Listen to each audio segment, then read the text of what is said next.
90 minutes can change the course of humanity. Last night, history changed as Sue's two men walked onto a stage. Welcome, the 46th President of the United States, Joe Biden. Folks, how are you? And please welcome the 45th President of the United States, Donald Trump. Biden didn't look like a guy who'd been resting at Camp David, pounding lasagna for a week. And 13 minutes in, the debate was officially over.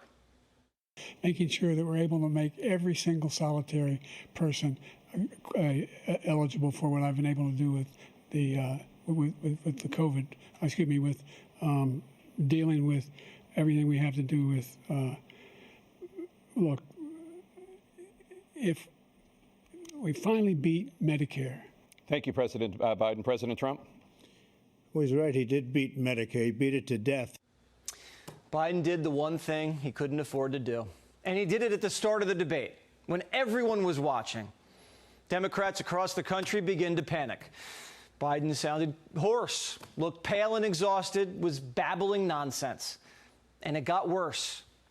I'm going to continue to move until we get the total ban on the total initiative relative to what we're going to do with more Border Patrol and more asylum officers. President Trump? I really don't know what he said at the end of that sentence. I don't think he knows what he said either. Biden staring, slack-jawed and confused while Trump pounded his points across was one thing.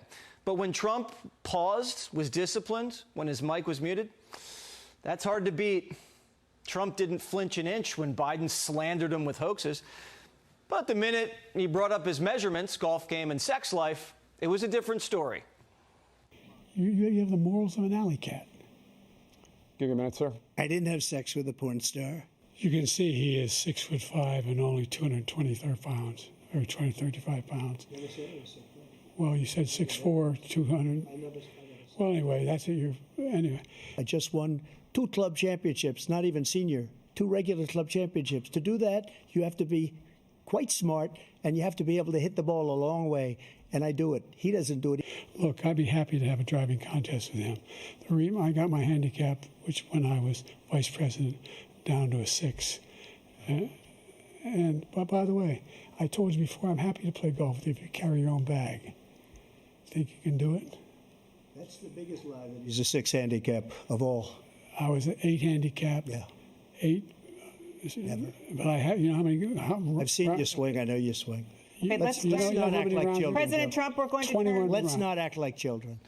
We pulled the tape, and with that swing, there's no way he's a 6 handicap. As Gutfeld said, maybe Biden thought he was being asked how many handicaps he has. 6. I have 6. After the longest drive debate, both called each other for the next 20 minutes. The worst president in history. Watch. His presidency, he's without question the worst president, the worst presidency in the history of our country. Worst president in history. 159 presidential scholars voted him the worst president in the history of the United States of America. They can't stand him. They think he's the worst commander-in-chief. The idea that we're talking about worst presidents, I wasn't joking. Look it up or go online. Presidential historians, they've had meetings and they voted. They said he was the worst in all of American history. He is the worst president. He just said about me because I said it. But look, he's the worst president in the history of our country. We don't need historians to tell us who's the worst. We were around for both. And Trump was dialed in on creating that contrast, anchoring his entire presentation on the border. We are living right now in a rat's nest. They're killing our people in New York, in California, in every state in the union because we don't have borders anymore. People are coming in and they're killing our citizens at a level that we've never seen. We call it migrant crime. I call it Biden migrant crime. They're living in luxury hotels in New York City and other places. Our veterans are on the street. They're dying because he doesn't care about our veterans. He doesn't care. He doesn't like the military at all. And he doesn't care about our veterans. Did you fire anybody that allowed our country to be destroyed? Joe, our country is being destroyed as you and I sit up here and waste a lot of time on this debate. This shouldn't be a debate. Trump constantly pivoted back to voters' top issues, the economy and illegal immigration. The former president even fought to a draw on abortion and January 6th. Those are the two pillars of the Biden campaign.